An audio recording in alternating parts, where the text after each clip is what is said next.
Hi, and welcome everybody to another edition of the Winner's Circle Sports Betting Podcast. My name is Ross Benjamin of RBWins.com, and like every Monday on the Winner's Circle, our guest is always Mr. Doug Upstone of DocSports.com, one of the finest handicappers in the country.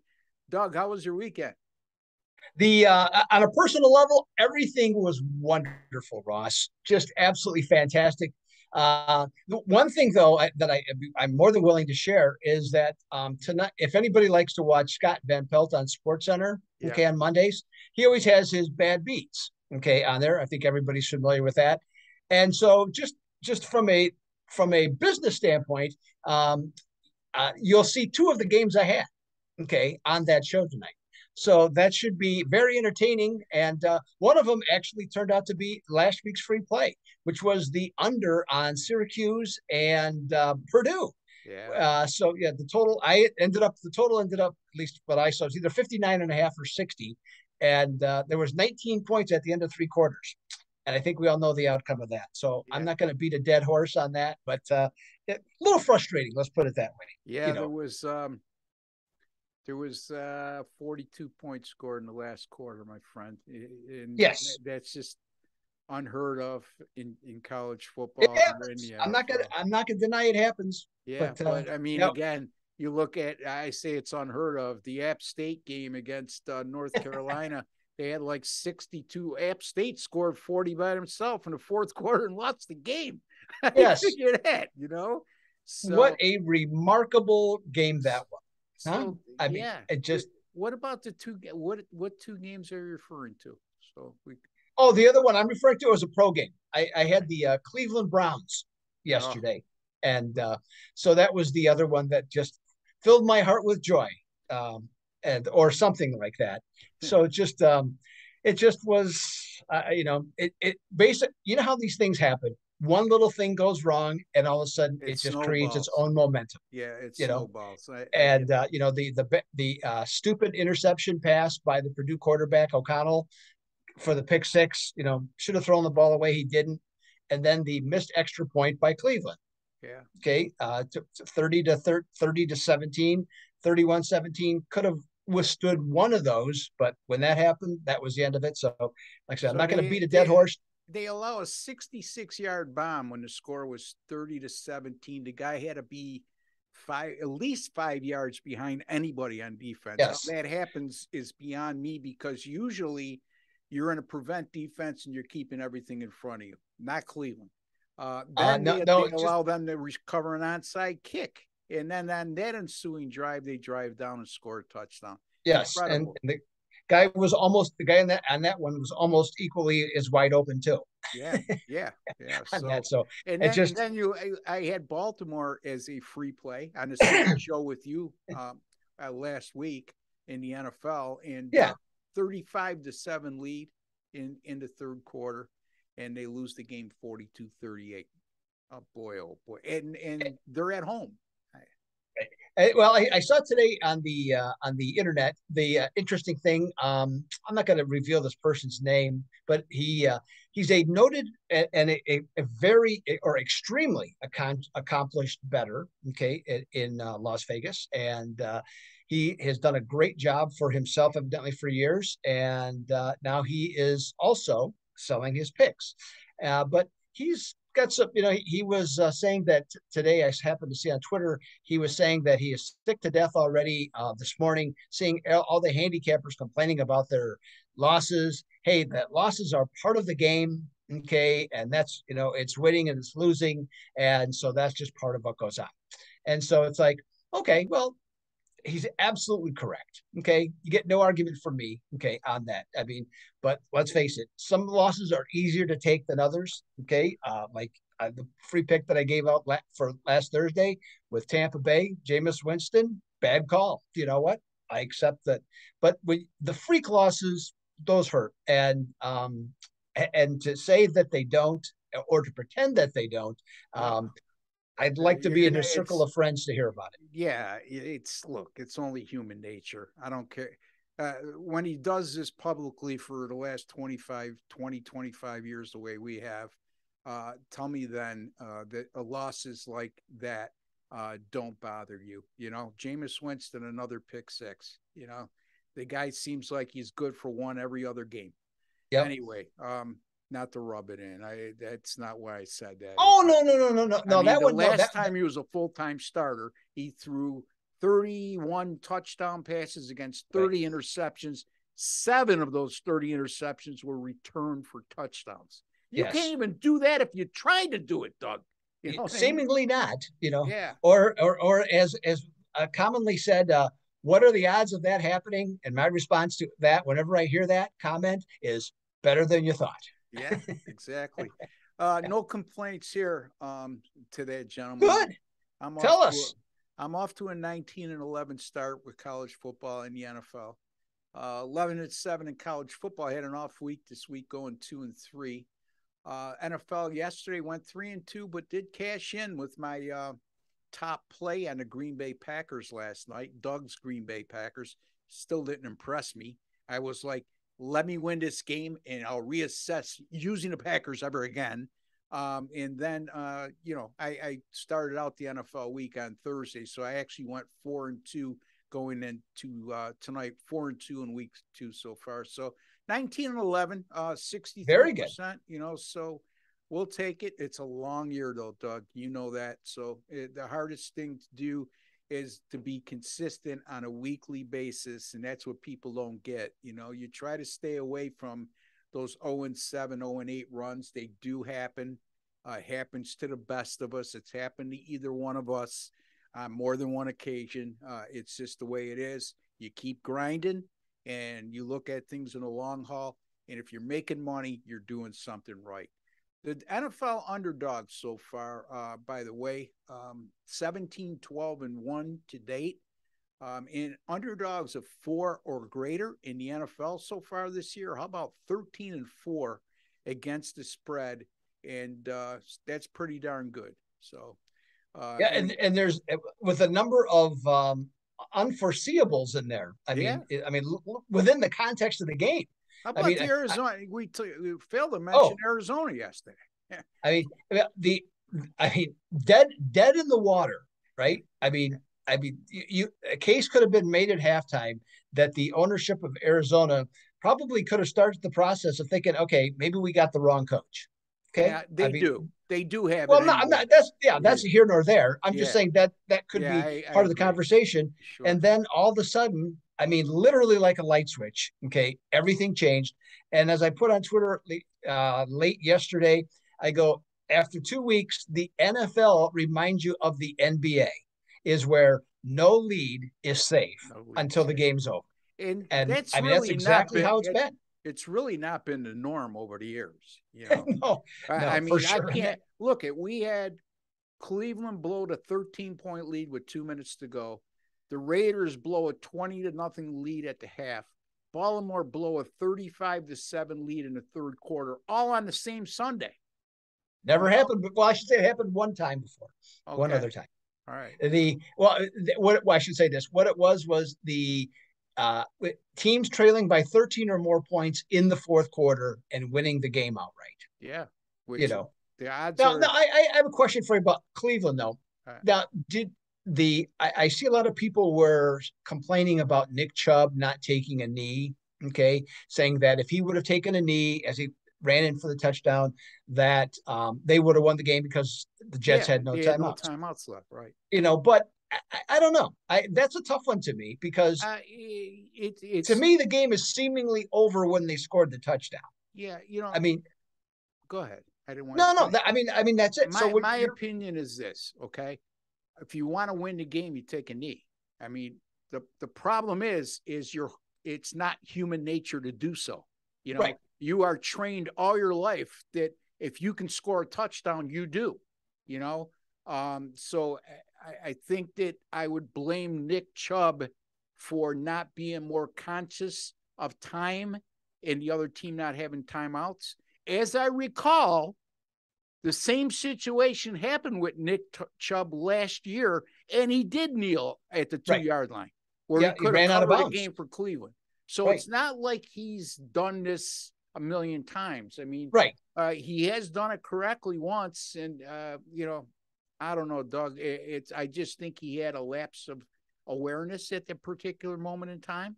Yeah, well, Uh, it's just when you're in the moment, when yeah, like when that's like last year, and that's a good point. When last year he was running down the field by himself, and with that, and he had a moment to think about it. All of a sudden, he got around that corner, and all of a sudden, just to me watching the game, it just yeah, opened up, and it was just like, okay, yeah, instinctive.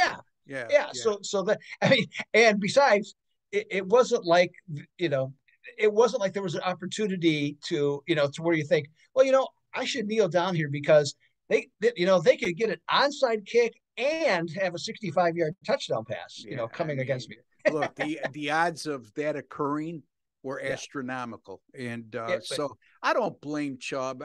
Should he have been more aware? Should he have been more reactive?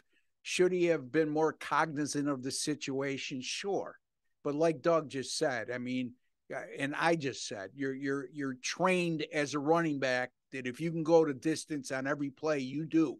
Um, and I just think, like you said, the circumstances were last year when he did it, like Doug alluded to, he had time to think. He was going, yep. that cost me a cover by Cleveland, by the way. Either cost me I a cover some or cost me the game going over.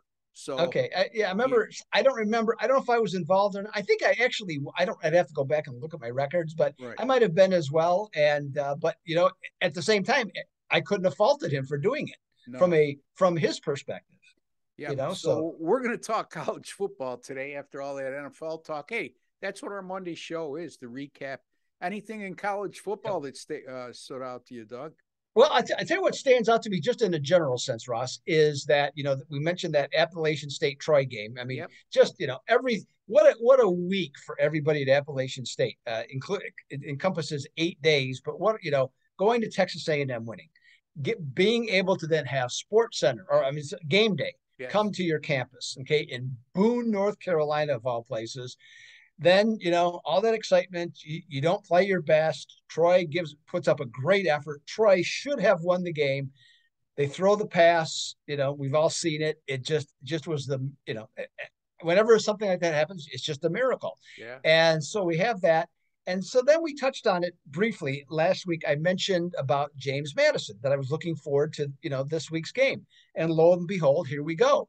And that, depending on excuse me, what sports book, Appalachian State opened up either a 9 or 10, and now just before we went on air saw that they're down to 7.5. And I just offhand, just no other, nothing about it.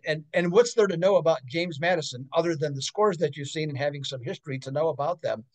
I think that's an interesting choice as an underdog based on the last 2 weeks, knowing virtually nothing about James Madison other than that it's been a outstanding program for a couple of years, and also that James, just so everybody, to educate everybody, James Madison was our fourth president, by the way. Okay, so I'm just getting that out there. And I believe I think I saw this correctly. He was actually, this is before they changed the rules. He was president actually for 12 years. Yeah. Okay, so that was interesting. And the little known fact, his wife's name, Dolly.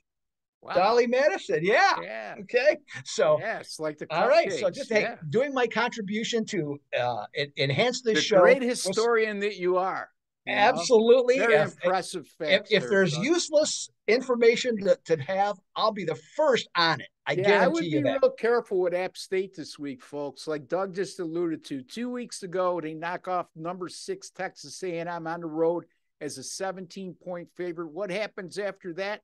All of a sudden, ESPN decides to send their game day crew to Boone, North Carolina, which, you know what? I think it's great that they did that. Oh, absolutely. And then they, as a double-digit favorite, they have to pull the game out with a Hail Mary pass on the last play of the game. Now they're just a 7.5-point favorite at home against James Madison, who's playing Division I football in the Sun Belt for the first time ever. Okay, but folks, be careful with James Madison. Look at their first 2 games, how they've done, and then also look at their history at the FCS level. This is a team that's consistently won at the FCS level over the last 5 years, most times than not in dominant fashion. So it's not a gimme. for App State. That's for darn sure. Anyway, Doug, let's get to our plays in college football. We'll start with you. Okay, what I'm looking at is looking at a very interesting Pac-12 game between USC and Oregon State. Now, both teams are 3-0, and they're both 3-0 against the spread in this one. And I have to admit, Ross, I'm a little surprised that this game's going to be on the Pac-12 network as opposed to ESPN for a late game, because ESPN's going to have Utah and Arizona State, which is obviously a far less interesting game, but it might be some contractual things about how many times you got to be on TV or how many times you can be on TV. I don't know. But so it is what it is. So, but you know what? Lincoln Riley, he's already made his mark at USC as the head coach. This team is number 7 in scoring, averaging over 50 points per game. They're number 11 in the country in total offense. You know, with the talent that he had, with all the transfers that you've mentioned several times, you know, in this show, that he's brought in, you know, them being this good, at least on offense, is no shocker. Now, the defense is a little bit different, not quite as good, certainly, as the offense. But the one thing they've done that's been extremely impressive, in 3 games, they forced 10 turnovers, Ross. Wow. So that, I mean, and they haven't turned the ball over once themselves yet. So that's really something. So they're holding teams 12 points below the average that they've played thus far. Now, I give kudos to Oregon State coach Jonathan Smith. He's done an excellent job coming back to his alma mater where he played quarterback more than 2 decades ago. Last year, they got into a bowl game for the first time in 7 years, and they're likely going to be another bowl game, and more than likely even in a better one. Now, this team has a really nicely balanced offense, more like when he played there. As a matter of fact, they're averaging 45 points per game. They do like to push the ball, though, with the passing game. They're 10th in the country in yards per pass attempt, which is 4 spots ahead of USC. Now, like the Trojans, they also have some holes on defense and don't have as much overall speed. Now, each of these teams has played, so we got a point of reference here. Each of these teams has played Fresno State. Now, last week, USC beat Fresno State at home by 28 points. And conversely, Oregon State beat Fresno State at their place in Raisin Country and the last play of the game. So, but because of the home road, it's not a quote unquote raisin to raisin comparison. Okay? No, and Jay Kaner, the quarterback. Jay Kaner, the quarterback. I just got to preface this. Jay Kaner, the star quarterback for Fresno State, got hurt. I believe late in the first half or early in the second half and went out. Anyway, go ahead, Doug. Yeah, no. So Ross, this is a tough one for me. I have to admit, I went back and forth on this one. And realistically, what happened was my head said USC minus 6.5 makes a lot of sense. Okay. But you know what? I'm going to go with my heart on this one. And because I'm going to wait to see if we get a +7. Because USC is only 6-4 straight up at Reser Stadium the last 10 times they've been there. And that was, in many of those cases, that was against far worse teams than this Oregon State one. And these Beavers are certainly eager. I know that. They've won and covered 7 straight home games, and they're 20-8 against at home against the spread off 2 or more consecutive wins. So, Ross, for the show here, I am going to take the 6.5, looking for a 7, but taking the 6.5 here with the Oregon State Beavers on this one. And so I like my chances to get this one done. The Oregon State Eager Beavers plus the 6.5 over USC should be a really good game, I think. Look, a lot of people had their doubts about USC, including myself, going into the year. But at the end of the day, right now, they're looking awfully good. Boy, is Lincoln Riley a good coach. It seems like a seamless transition, him going from Oklahoma to USC, bringing along 13 players out of the transfer portal that were rated the #1 transfer portal class in the nation this year. So, and he's gelled all these players together. Again, the one thing that sticks out, Doug brought it up, is USC's defense. Now, they gave up a lot of yards in their first 2 games. They faced Fresno State last week. It was 21-10 at the half. Jay Kaner went down and USC just ran away.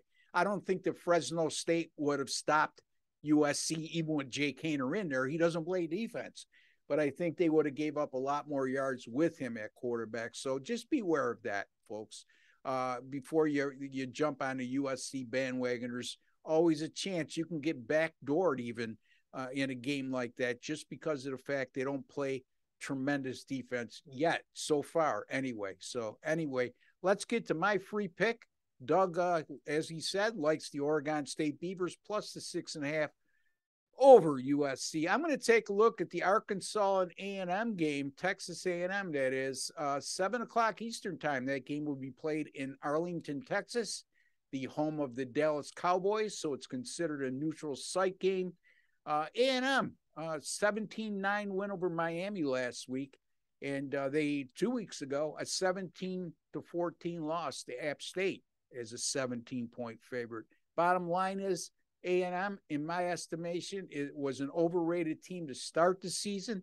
And also, nothing they did last week changes my mind about that. Watching Miami, Doug, Miami's wide receivers leave a lot to be desired. They got a great quarterback in Van Dyke, but they lack the pieces at the skill positions to be a real serious threat in the ACC, and that's my opinion. This is also two times Texas A&M has played FBS opponents this year. They opened against an FCS team in their opener. Cast that aside, in their 2 games versus FBS foes in App State and Miami, they averaged just 15.5 points per game and 225 yards per contest. That's anemic offensively. Arkansas survived a scare last week, and just think about this. They played Missouri State with Texas A&M on deck. They were off 2 very impressive wins in their first 2 games, and here they are playing Missouri State. They trailed in the fourth quarter of that game. They end up winning 38-27. But get this, Doug, it was family day at Arkansas's home stadium. And guess who came in? Missouri State, coached by who? Bobby Petrino. How ironic is that? Anyway, Arkansas, this team runs 74 offensive plays per game. On the other hand, Texas A&M, they only run 54 offensive plays per game, 20 less. Some of that has to do with the up-tempo style that Arkansas likes to play at, which wears defenses down as the game goes along. The other part of the equation is A&M hasn't been able to sustain any drives with any consistency, and that's why their number of plays is down. And you look at Texas A&M as well. Here's what also bothers me. Texas A&M, over their first 3 games, their opponents have averaged 34 minutes and 29 seconds in time of possession, and they're going to be facing an Arkansas team that runs the ball 62% of the time. However, don't get caught up to think they're a run-heavy team, maybe in the play calling sense, but when you look at their total yards, their average total yards between rushing and passing is just about identical. It's almost 50-50. So this is a team that can attack you in numerous fashions. I think they'll control the clock. They'll wear Texas A&M down. And once again, I think Texas A&M will struggle to score. They may have a bigger offensive output against Arkansas, because Arkansas, if they do have a Achilles heel right now, it is their defense. But having said that, I'm going to take the Arkansas Razorbacks here. They're currently plus 2.5. I'm going to buy them up to 3, folks. Remember, the juice only counts when you lose, and that 3 is a key number. It's not a sign of weakness to buy up a 0.5 point here. It's just smart sports betting. If you look at the results to fall on 3, 6, 7, and 10 in college football, you'll understand why. And I'm going to take Arkansas plus the 2.5, buy them to 3 over Texas A&M. Doug likes Oregon State plus the 6.5 at home over USC. Doug, before we go, tell the folks where they can reach you, how you've been doing of late, and what you may have coming up. Yes, Ross, I certainly will. It's Doug Upstone at DocSports.com. I did have my best bet winner, 7-unit play on Maryland this past weekend. That's 2 in a row on best bets in college football. So looking forward to another big weekend in college football. Baseball continues to do extremely well. And I have a winning record, by the way. I should just throw that out there. Baseball, 14-7 this month. So on a nice consistent run, even though it's a lot of craziness going on in baseball. And this week, I've talked about before, seldom, but excuse me, seldom, but President's Cup golf this weekend. So I'm going to have some individual matchups that'll be coming up and that I'll have available this weekend. So anybody that wants to watch a little golf, wants to bet a little golf, I'll have some stuff for you for sure. Ross, how about you? What do you got going this weekend? It's been going good. Like I said, Doug, thank you for asking. 19-11 combined between NFL and college football, 8-4 in the NFL preseason. That's not included in that record. So it's been a nice run since real football has been played in August. But let's go with the regular season, 19-11. 8-4 so far in the NFL. 10-star top play yesterday on the Green Bay Packers -10. Who covered in a 17-point win over Chicago. The week before, I had the Giants as a 10-star top play against Tennessee. They won the game outright as a 5.5-point underdog. College football is steady, 11-7 so far, 61%. So things are going well, Doug, to start the year in college football. You could find my picks at rbwins.com. That's rbwins.com, folks.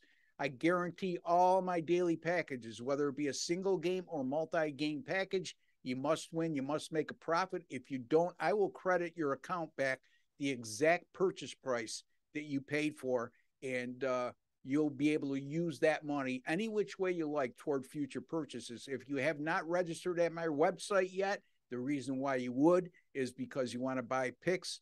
And if you've been on the fence and haven't registered, well, I'll give you a reason to. All new registrants get a $100 sign-up bonus for jumping aboard at rbwins.com. You just have to fill out the registration form at the site. It takes all of 30 seconds to do, folks, and you'll be on your way to winning. So, Doug, until Thursday, get that brain working, and you'll have a lot better luck on your side this week than you had last week in the NFL. And I'm positive of that because he's one of the finest handicappers in the country. And for Doug Upstone and Ross Benjamin, like to wish each and every one of you all the very best. Take care and good luck and God bless, folks.